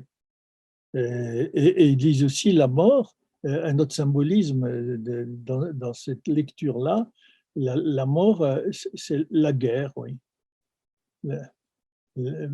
Cela correspond à ce qu'on a vu les autres fois dans les textes. On transformera les épées, etc., en socs de charrue. Et donc, il n'y aura plus de guerre sur la montagne de Dieu, oui, ou dans le monde. Hein. Voilà. Et moi, j'ajoute, on a le droit d'interpréter, mais à condition de dire que vous ne l'avez pas lu, c'est vous qui le dites. C'est important, c'est un principe important dans l'enseignement. Bien distinguer ce que vous pensez, vous, et ce que vous a dit le Midrash. Et quand le temps est arrivé et qu'il vous pousse à dire ce que vous pensez, vous, dites-le. Ça ne veut pas dire que c'est faux ou ce n'est pas important. Ça peut être important et ça peut être vrai, mais dites-le, oui. Et ça signifie donc qu'il faut continuer à faire du Midrash, qu'on a le droit de continuer à comprendre le texte par rapport à l'interpellation qu'on lui fait. Cette interpellation qui dépend de la situation où on est. Ce que je veux, c'est que le judaïsme traverse ma génération, qu'il ne disparaisse pas avec moi, mais qu'il reste là et qu'il traverse notre génération comme il a traversé toutes les générations, oui. Et comment cela se fait, ouais, par la transmission, etc., par la communication, par l'éducation, par la formation, bien sûr, oui.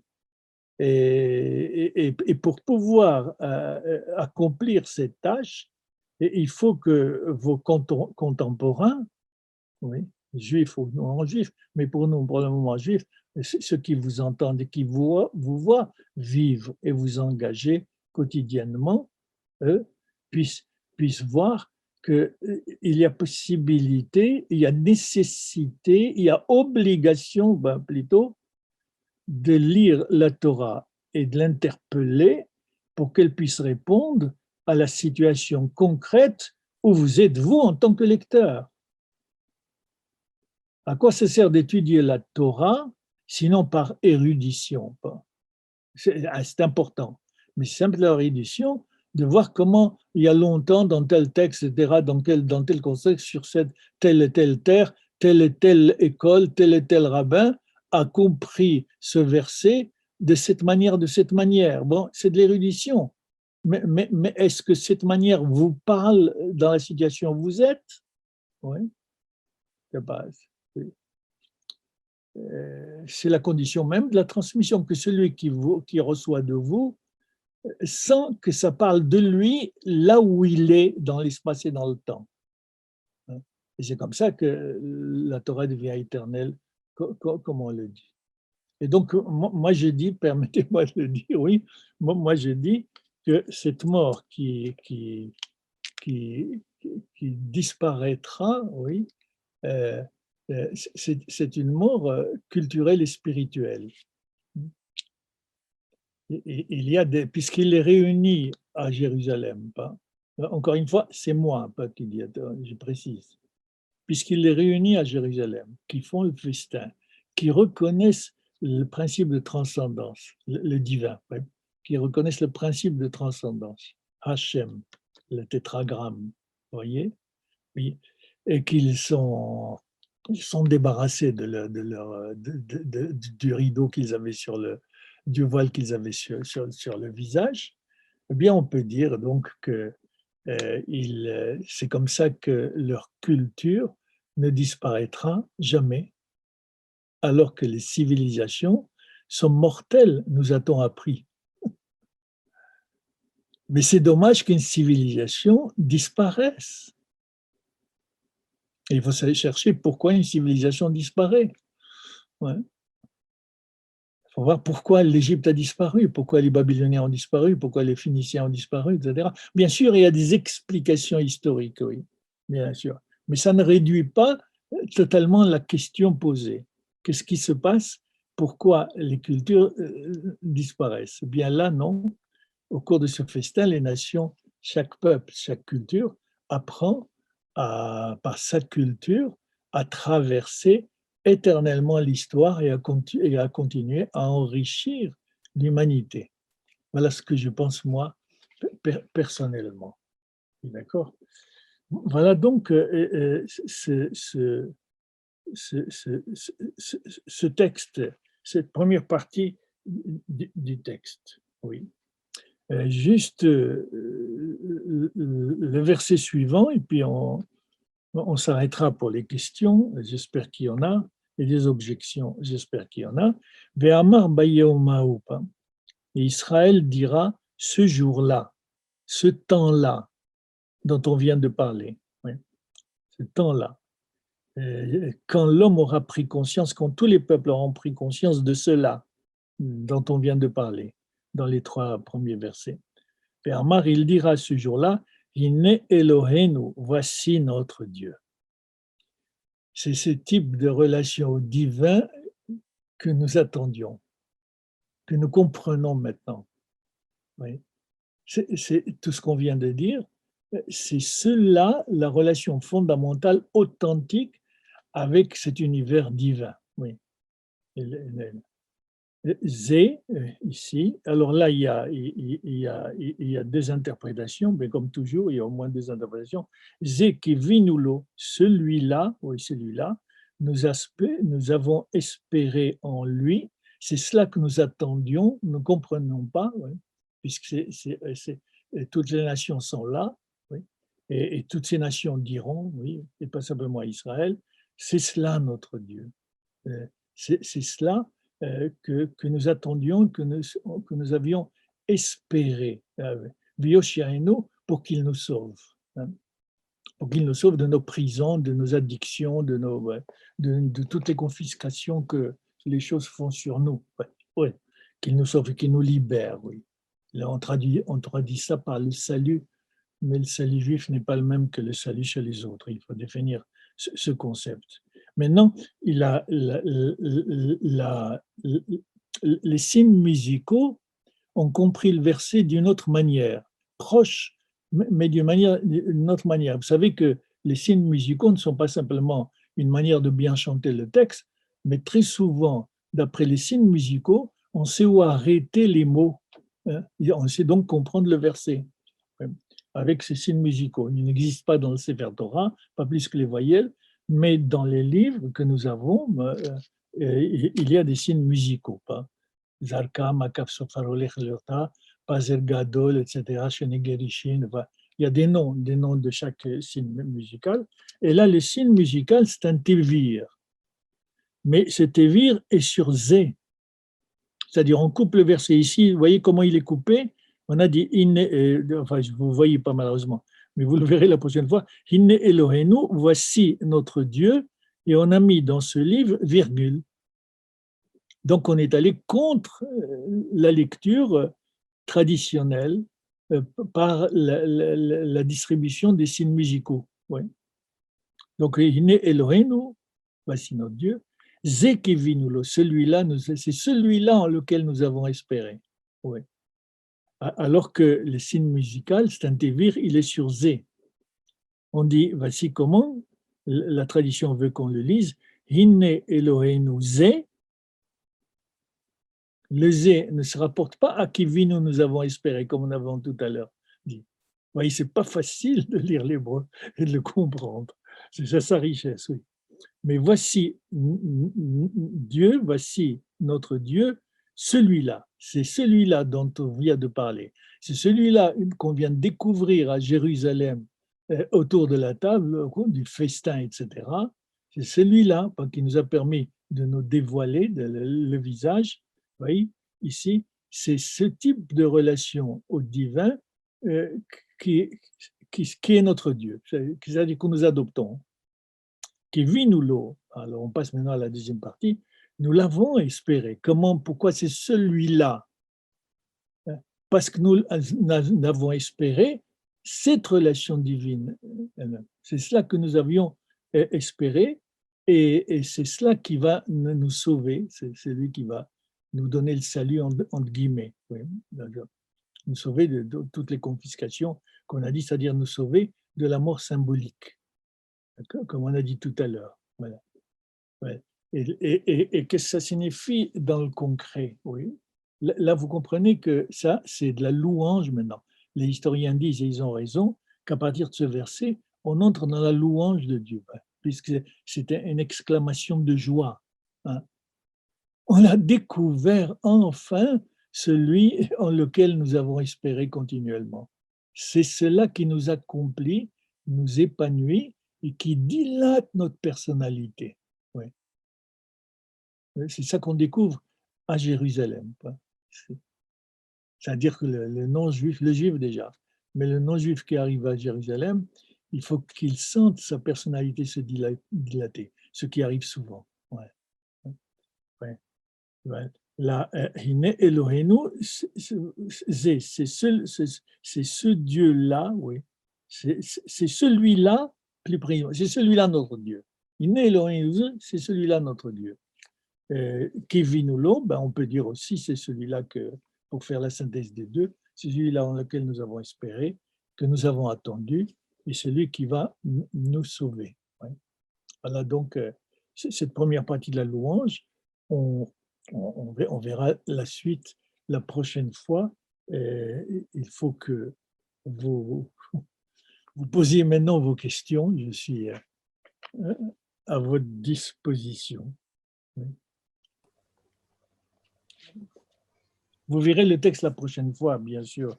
Là, on a travaillé comme ça abstrait par rapport à vous, mais enfin, j'ai essayé d'être le plus près possible du texte pour que le traduire pour que vous le compreniez littéralement et midrashiquement. Ouais, Bon, voilà. Bien, allons-y. Oui, Armand, voilà. C'est le dernier point que tu viens d'évoquer, à savoir que les nations viennent de reconnaître ce Dieu qui est à Jérusalem.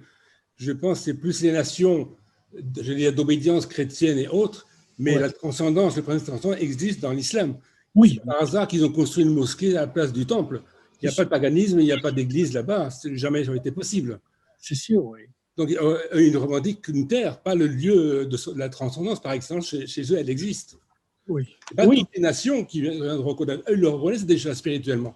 si, mais cette relation, tu as raison, mais cette relation à la transcendance dans l'islam, telle qu'on la découvre dans le Coran, c'est vrai, dans plusieurs sourates, cette relation à la transcendance, elle laisse des très petits interstices à la liberté humaine. Alors que dans le judaïsme, c'est cela qui libère l'homme. C'est ça qui fait respirer l'homme. Oui, d'accord. Mais les nations ont à reconnaître ce principe, ce n'est pas du tout du côté de l'islam qu'on regarde, c'est du côté des chrétiens. Ils ont mis 2000 ans pour le faire. Oui, oui.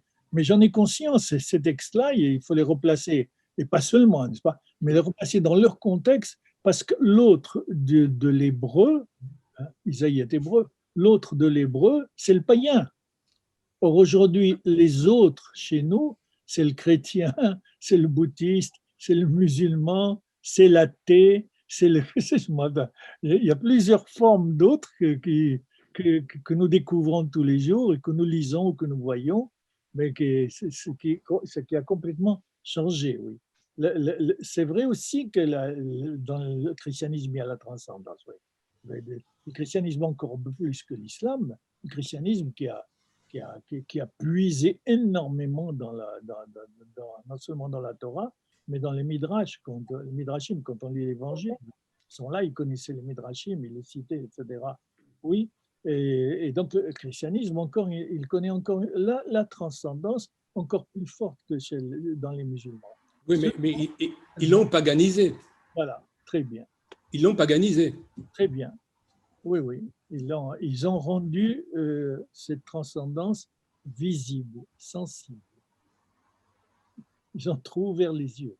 Ouais. Là, ils ont mais on ouvre les yeux, on enlève le voile pour mieux, même, vous voyez, on est embrassé en français, pour mieux découvrir, non, pas mieux, pour mieux prendre conscience, mais sans connaissance, Baba, pour mieux prendre conscience de cette dimension de la transcendance et qui va fonder ma liberté, puisqu'on dit en langage religieux, c'est Dieu qui a confié vendredi soir le monde à l'homme pour que l'homme puisse continuer la rasote, pour qu'il continue à le parfaire. Oui. Et qu'il soit dit à la fin, je ne sais pas quand, que ce monde ayant atteint l'ordre normal de son fonctionnement et de sa nature, oui, oui, ils l'ont atteint, on le vit, mais il a été parfait, il a été parfait, c'est-à-dire perfectionné, oui, il a été changé continuellement, il a été chargé de sens qu'il n'avait pas avant, oui. Il a été chargé de sens et construit, pas créé par Dieu et l'homme. Exactement. Parce que Dieu n'a pas voulu construire ce monde totalement lui seul. C'est la question de la philosophie, mais qui est une fausse question, encore une fois, parce que c'est uniquement la raison qui travaille. Que Dieu est bon, vous voyez, Descartes, le Dieu est bon, comment se fait-il qu'il ait créé un monde imparfait? Mais là, c'est votre raison qui travaille, vous n'êtes plus dans l'existence. Oui. La condition de l'homme, la condition pour que l'œuvre divine réussisse, c'est que l'homme la prenne en charge. Comme dit Heschel, Dieu a besoin de l'homme. Il faut avoir le courage de le dire. Dieu a besoin de l'homme, parce que ce que fait l'homme, disons-le, Dieu ne peut pas le faire. Mais c'est dans la relation entre les deux que le monde va trouver sa normalité. Et donc, de la même manière, si Dieu a besoin de l'homme, l'homme n'a pas, là c'est gênant, l'homme n'a pas besoin de Dieu, l'homme est en relation avec lui. Et le problème, c'est d'enlever le voile et d'en prendre conscience. Mais sans prétendre l'incarner, le rendre sensible, le rendre visible. Au Sinaï, nous n'avons entendu que des voix, nous n'avons rien vu. Et c'est la seule chose que la transcendance peut faire. Elle ne sait que parler, dicter la loi qui me lie à elle. On imagine mal qu'une église ou une cathédrale aurait pu être construite à la place du temple. C'est un grand S. Eh bien oui. Eh oui. Que tu vois comme le monde est à l'envers. Oui, il s'est construit à l'envers. Et c'est cet envers que le peuple d'Israël souffre. Ouais. Le peuple d'Israël souffre. Ouais. C'est pourquoi les Juifs devraient comprendre leur responsabilité et non pas de cesser de se perdre dans des pseudo-discours, religion, théologie, etc. Non pas. Descendez dans l'existence et faites expérience que cela parle de l'être humain concrètement. Pas. Ouais. Et il faut le comprendre. Ouais. Il faut le comprendre. Ouais. Il ne faut pas simplement l'affirmer comme un dogme. Ouais. Parce, comme un dogme, ça peut être mis en question. Le dogme, comment voulez-vous que j'y croie? Ouais. C'est ce que tu parlais tout à l'heure, je laisserai la parole aux autres. Tu parlais tout à l'heure d'Abraham. C'est comme lui qui a dit à Dieu lui-même, écoute, j'ai un seul fils, il s'appelle Ishmaël. Il ne voulait pas d'un deuxième. Il était assuré que c'est Ishmaël qui devait assurer la transmission. Oui. À cause de son chesed, son universalité. Voilà. À cause de l'universalité, mais c'est ce problème-là qui est aussi un problème aussi politique. Dans quelle mesure intégrer des cultures dans l'universalité quand ils ne comprennent pas ou qu'ils ne peuvent pas assumer cette universalité? Alors, il ne faut pas leur interdire, mais il y a d'autres relations avec eux qu'avec ceux qui comprennent l'universalité. Ouais. Il faut faire attention, sinon, bon, ils vont mal entrer dans l'universalité, puis les violences, etc. Oui. Ce n'est pas facile, c'est comme pour nos enfants. Ouais. Quand est-ce qu'il faut leur donner leur liberté? Mais quand ils montrent qu'ils sont capables de l'utiliser. C'est ça qui est difficile avec nos enfants, la relation parent-enfant. Et ça c'est, on a peur pour ces pseudo-valeurs, on a peur de le vivre et pas simplement de le comprendre et de l'assumer sur le plan intellectuel, oui. Savoir qu'il faut faire doucement, n'est-ce pas? C'est le proverbe arabe, tiens, c'est pas par hasard, c'est le proverbe arabe qui dit « Fais attention, tu le fais entrer, il te fait sortir ». C'est un proverbe arabe. Fais attention, tu le fais entrer, il te fait sortir. Pourquoi? Parce que tu n'as pas montré comment entrer. Et nous sommes dans l'ordre politique, mais aussi dans l'ordre psychologique, sur l'ordre moral, dans l'ordre... Il faut, bon, disons-le, avec ces textes qu'on lit, et même s'ils sont écrits, ils ont un contexte païen, le Midrash nous permet de les transposer dans l'actualité de celui qui fait le Midrash. C'est cela la Gemara, c'est ça l'histoire du Midrash dans l'histoire d'Israël. C'est cela qu'il faut assumer, oui. Il y a un mérite de la liberté, il y a un mérite de la terre, il y a un mérite il y a à mériter, même, c'est pas de la rhétorique, n'est-ce pas? et à mériter le corps qu'on a reçu. Et à mériter le corps qu'on a reçu. Oui. Non, je l'ai reçu, c'est à moi. Non, il a mérité la vie qu'on a reçue. Je ne suis pas le maître absolu. C'est pas moi qui l'ai créé. Donc, il faut que je justifie qu'elle soit venue me visiter, moi, dans le ventre de ma mère. Il faut que je le justifie, que je le fonde. Bah.